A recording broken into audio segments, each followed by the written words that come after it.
secret document put together by the intelligence ministry inside the Israeli government concludes that the best and final solution to the Palestinian problem in Gaza is to remove every last one of them from the area and move them into Egypt. Let's go ahead and take a look at this document. The document is in Hebrew. Here's an image of the document. So this is from the ministry, the intelligence ministry inside Israel. So this is a government agency. They're there to give assessment and analysis, and then they give this over to the government, and the government decides from there. So this isn't binding. This isn't like, yes, this is exactly what we're doing, but this is their intelligence ministry's recommendation. And in this document, they decided, they evaluated three possibilities for what to do about Gaza now with this conflict. And this is a fresh new document. This is not something from a long time ago. This has been written since the October 7th Hamas attack. And they're trying to figure out, what are we going to do with this area with Hamas? And they lay out three things. Now, 972 magazine, which is an independent Israeli outlet, they reported on this, and they took the time to translate the document. So we're going to be using their translation. It's not an official translation. It's the translation of the 972 magazine, but they are an Israeli outfit, so they would be in a good position. They're based in Tel Aviv. They're in a good position to actually translate this document.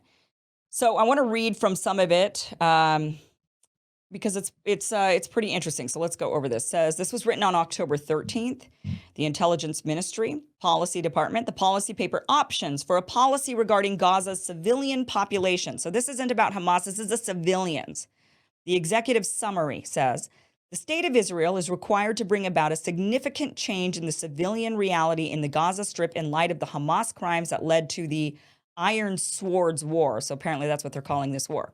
Therefore, it must decide on a political objective regarding the civilian population in Gaza, which should be pursued concurrently with the overthrow of the Hamas regime. So that right there, they're not just looking to get rid of Hamas. They're looking to deal with Hamas, overthrow Hamas, and try to figure out what to do with the civilian population after that, which, in a lot of ways is a responsible task. I mean, if you are going to overthrow a government, you should then think about how you're going to rebuild. I mean, America talks about this all the time. Like, we're going to overthrow this government, this dictatorship, but we never say we're going to get rid of all the people, move them somewhere else, and take the land for ourselves. We say, and then we're going to install, our own government to our liking, and we try that whole thing out. Whether or not it works, that's a different story and a different conversation, but that's the U.S.'s typical plan. So, but because you can't overthrow a government and leave people in ruin. That doesn't work out really well. Look at Libya. So the objective defined by the government requires intensive action to harness the United States and other countries to support this goal. So they're saying right there, if we're going to do whatever we're going to do, we need the United States and other countries to support this goal. Fundamental guidelines for every policy. A, overthrow of Hamas. B, evacuation of the population outside of the combat zone for the benefit of the citizens of the Gaza Strip. C, it is necessary to plan for and channel international aid to reach the area in accordance with the chosen policy. Okay, that's good. Although I think Israel should also be paying for this. D, in every policy, it is necessary to carry out a deep process of implementing an ideological change, denazification, it says. So they're wanting to denazify Gaza, which becomes really ironic as we get deeper into this paper. E, the selected policy will support the state's political goal regarding the future of the Gaza Strip and the final picture of the war. Says 4, in this document, 3 possible options will be presented as a policy of the political echelon in Israel regarding the future of the civilian population in the Gaza Strip. Each policy will be examined in the light of the following characteristics. Operative, the ability to execute operationally. So you got to be able to have a plan you can actually execute, right? It can't be pie in the sky. Legitimization, international domestic legal. So they want others to say, okay, we sanction this. It's a good idea. Go ahead. The ability to carry out an ideological and conceptual change among the population in relation to Jews and Israel. So they want them to, have this perception, this new outlook on Jews and Israel. Broad strategic implications. So those are the things that they are, that they have to examine. Number 5, they said the 3 options under examination are option A, the population remaining in Gaza and the import of Palestinian Authority. So the Palestinian Authority is the government that runs the West Bank. So they're saying we keep the population in Gaza. The fact that they're even putting that as a option, like option A, the population remains in Gaza. Like, what do you mean? What do you mean? Was there's an option to move the people, get rid of these people? Like, okay. But there's option A, the population remaining in Gaza, and then we bring in the Palestinian Authority to run them. So instead of Hamas, we just overthrow Hamas and move in the Palestinian Authority. Option B, the population remaining in Gaza, along with the emergence of a local Arab authority. So like a new government. So rather than the Palestinian Authority running both regions, which it used to before 2007, instead, they're saying, what if, you got the Palestinian Authority running the West Bank and like how Hamas was running Gaza, instead of Hamas, it's just a different Arab authority. Option C, the evacuation of the civilian population from Gaza to Sinai. That's it. Doesn't say anything else, like just the evacuation of the civilian population from Gaza to Egypt. All of them. Doesn't say except for the ones that are not terrorists, except for the Christians, except for none of that. It just says the evacuation of the civilian population from Gaza to Sinai. Okay. So which option are they going to go with? From an in-depth look at the options, the following insights can be derived. Option C, which is the evacuation of the entire civilian population from Gaza to Sinai, the option that will yield positive long-term strategic outcomes for Israel and is an executable option. It requires determination from the political echelon in the face of international pressure, with the emphasis on harnessing the support of the United States and additional pro-Israeli countries for the endeavor. Options A and B, which is that the Palestinians stay and that they either get the Palestinian Authority government or they get a new government. Options A and B suffer from significant deficiencies, especially in terms of their strategic implications and the lack of long-term feasibility. So they're saying it's not feasible long-term for these Palestinians to stay in Gaza. Neither of them will provide a necessary deterrent effect, which will not allow for a mindset shift. So they want a mindset shift. They're saying that they want them to view Jews in Israel different. And if we let them stay, they won't view us any different. But if we expel them, then what? I mean, do you think their mindset is going to shift? I certainly do, and I think it'll be for the worse. But they say neither of options A and B, which lets the Palestinians stick around, none of them will provide a necessary deterrent effect, will not allow for a mindset shift, and may lead within a few years to the same issues and threats that Israel has been dealing with from 2007 until today. Option A is the option with the most risks. So they're saying that option A, letting the Palestinians stay and be run by an existing Palestinian government that is running the West Bank, they're saying this is the one with the most risks. The division between the Palestinian population in Judea and Samaria, the West Bank, which is what they call the West Bank, they call it Judea and Samaria. The division between the Palestinian population in Judea and in the West Bank and Gaza is one of the central obstacles preventing the establishment of a Palestinian state. So they're saying the division of these governments, when they're run by two different governments, this is the biggest obstacle, not for Israel, for Palestinians. This is the biggest obstacle for Palestinians in establishing a Palestinian state. Choosing this option entails an unprecedented victory for the Palestinian national movement, a victory that will come at the cost of thousands of Israeli civilians and soldiers and does not guarantee security for Israel. So they're saying a two-state solution is not good. We don't want it. It's not an option. It's the worst option of all of them, they're saying. The two-state solution is the worst one. Anybody who sits there and says, it's the Palestinians who don't want a peace deal. It's the Palestinians. They're the ones who reject it. No, Israel's never wanted to give this to them. They have undercut every single possible negotiation, every single possible. And for one, there's never been an actual agreement for a two-state solution and peace that Israel has agreed to. They've agreed to continuing to discuss it. That's what the Oslo Accords were. The Oslo Accords weren't, you get your state, we get ours. It was, we'll continue talking about it. It was just a framework for, and a goal line. It was like 5 years. Within 5 years, we're going to get us to that point, and we're going to continue talking about it. And what Netanyahu did when he got into office right after the Oslo Accords, because the prime minister who did the deal with Arafat, Rabin, was assassinated by Netanyahu's guys who were aligned with Netanyahu. Netanyahu was very much in line with that. And when they assassinated him for the Oslo Accords, Netanyahu got in there and said, I'm absolutely not going to have the Oslo Accords. There is a leaked tape, which maybe we'll play at some point this week, but there's a leaked tape that came out. It leaked in 2010, and it was from early 2000s, that right after the Oslo Accords, right after Netanyahu became prime minister, where he brags about how he dismantled the Oslo Accords, how he was able to just kill the deal completely and really so Netanyahu has been death to the two-state solution.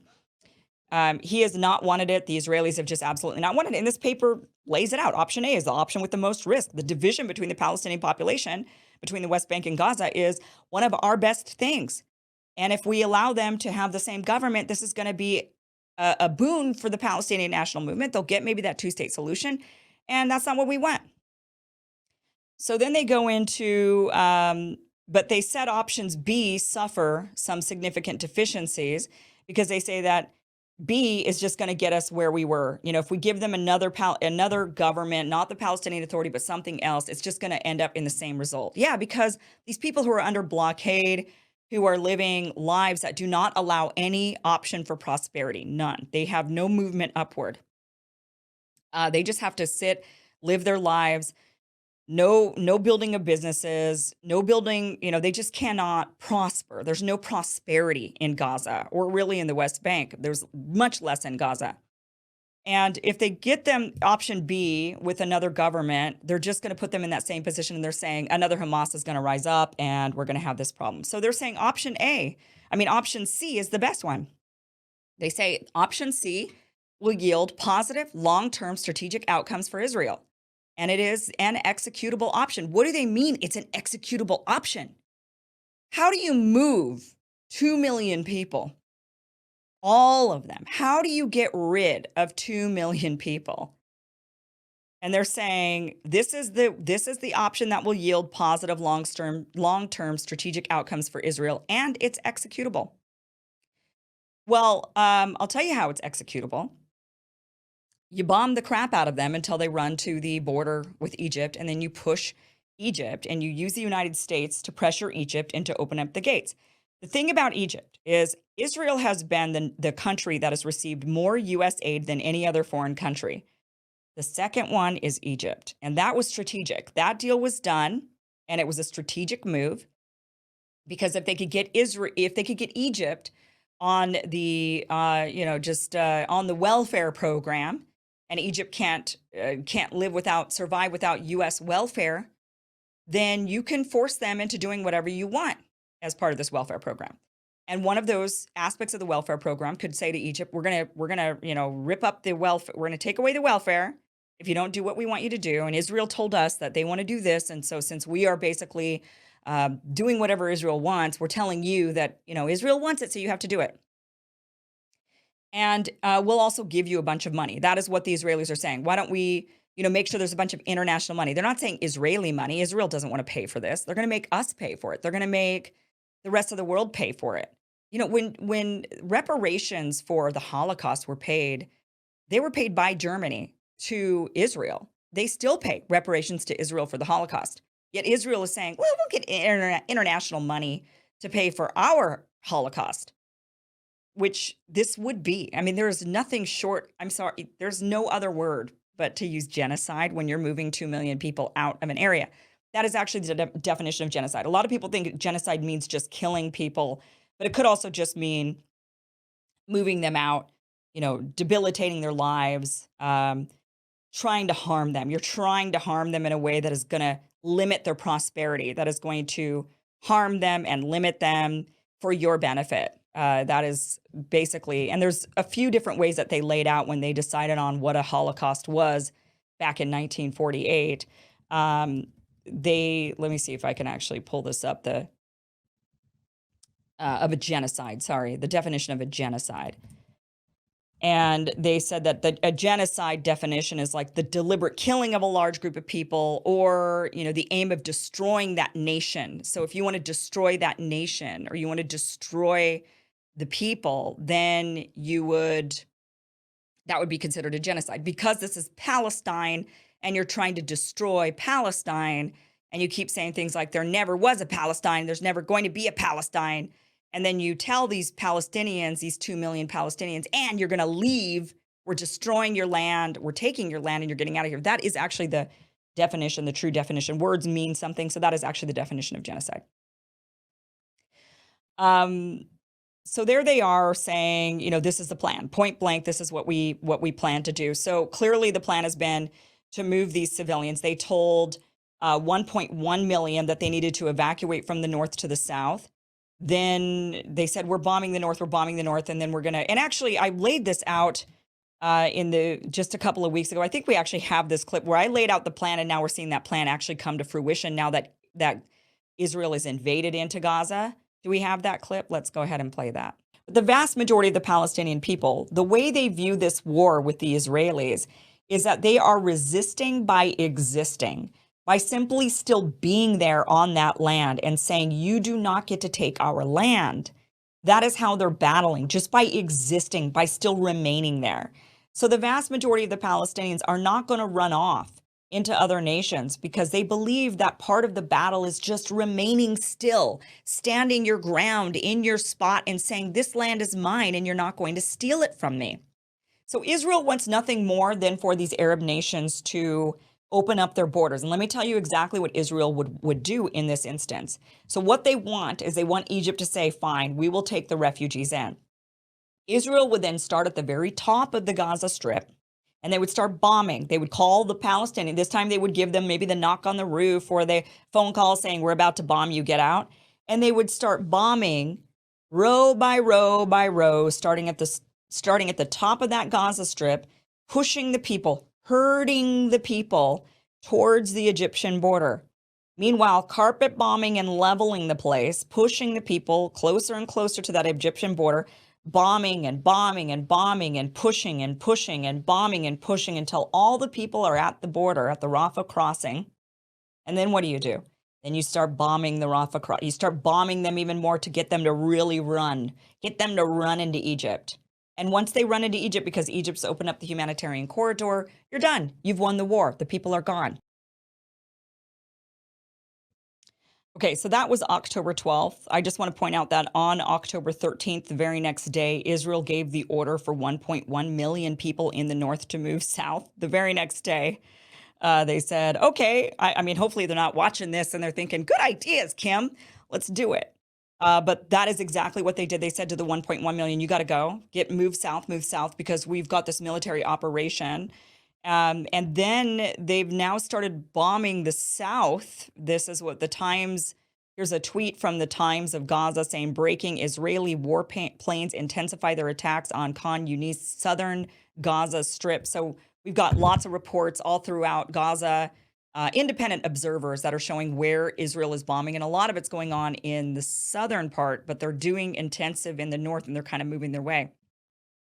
Here's another video. This is actually one that the Israeli Defense Forces, so then they decided over the weekend to invade, right? They've got ground troops. I don't know exactly how well that's going, but they've got ground troops going into Gaza and they're trying to push everybody. They're pushing everybody. So they're actually implementing this plan. And over the weekend, the Israel Defense Forces issued this really odd video. And the reason why it's odd is because it's a warning. It's telling everybody in Gaza, we want you to get out of the north. We want you to move to the south. Move to the south. But what's weird about it is this was released when they'd cut off the internet, so there was no way to get this to the Gazans. And secondly, it was in English. And the last I checked, the Gazans aren't fluent English speakers. But watch this video. Attention, citizens of Gaza, listen carefully. This is an urgent military advisory from the Israel Defense Forces. For your immediate safety, we urge all residents of northern Gaza and Gaza City to temporarily relocate south. Let me repeat. We urge all residents of northern Gaza and Gaza City to relocate south immediately. This is a temporary measure. Moving back to northern Gaza will be possible once the intense hostilities end. Hamas puts your life in danger by placing weapons and forces within civilians' area in Gaza, including schools, mosques, and hospitals. The impending IDF operation is set to neutralize these threats of Hamas with precision and intensity. Humanity remains haunted by the massacre unleashed by Hamas on October 7th, a massacre of innocent lives, Israeli men, women, children. We won't forget that. And the kidnapping of over 200 Israelis we will not forget. To the residents of northern Gaza and Gaza City, your window to act is closing. Move south. For your own safety, move south. This is not a mere precaution. It is an urgent plea for the safety of the civilians in Gaza. Right. So move south. We promise you'll be able to come back. To what? After you've bombed the place? Then they're going to say, oh, but you can't come back because, there's nothing to come back to. It's been leveled. They claim that they're targeting Hamas. This is what he was saying. Oh, we are doing precision strikes targeting Hamas. But what's really bizarre is that I've been seeing Hamas leadership all over the news. I mean, they seem to be interviewed by a variety of news outlets. Sky News did an interview. You've got the Middle Eastern Media Studies did an interview. These are leaders of Hamas. Clearly, if you just want to target Hamas, it looks like the way to target them is to book an interview. I mean, these guys are not sitting in Gaza. These guys are in Qatar. They're perhaps in other places, maybe Turkey, maybe Lebanon. I mean, they're all over, but they're not in Gaza. So the leadership isn't there. So when they say, oh, yeah, we are taking them out with precision weapons, what are you talking about? The leaders aren't even there. So really, what are you doing? What is the excuse? Because we could see with our own eyes that the leaders are being interviewed on major network news, and you're claiming that you're targeting these Hamas leaders and that you're trying to get to them. Just book an interview, and there you go. You got the guy. They don't have any intentions of getting Hamas. That is not what they're wanting to do. They're just wanting to move the population. They're just wanting to get them out of there. And that document from the Israeli Intelligence Ministry lays it out, saying that option B, and C, or is it A and B? Which one was the one that, C is the option to get rid of them. A and B, to let them stay, but just have different government, not Hamas, are not options. They have no intention of letting the Palestinians stay. They're not looking at, oh, we're just trying to get rid of Hamas. They're trying to get rid of all of them.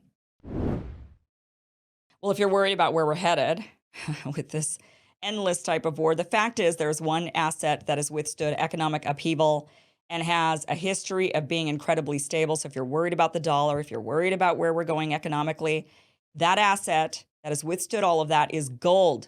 So get yourself potentially, look into investing and diversify into gold. This is one of the assets I definitely am a big believer in. My family that fled North Vietnam, South Vietnam, Iran. My grandmother has been through it all, from fleeing the North to the South, fleeing the South after the American War to Iran, then the fall of the Shah, then came to the United States. She's had quite the life. She's still alive, 96 years old. Bless her. Gold is actually how she was able to survive from one country to the next. You can't take a currency that's collapsing, but you could take gold. Everybody understands gold. That's a language for everywhere. It's a currency for everywhere.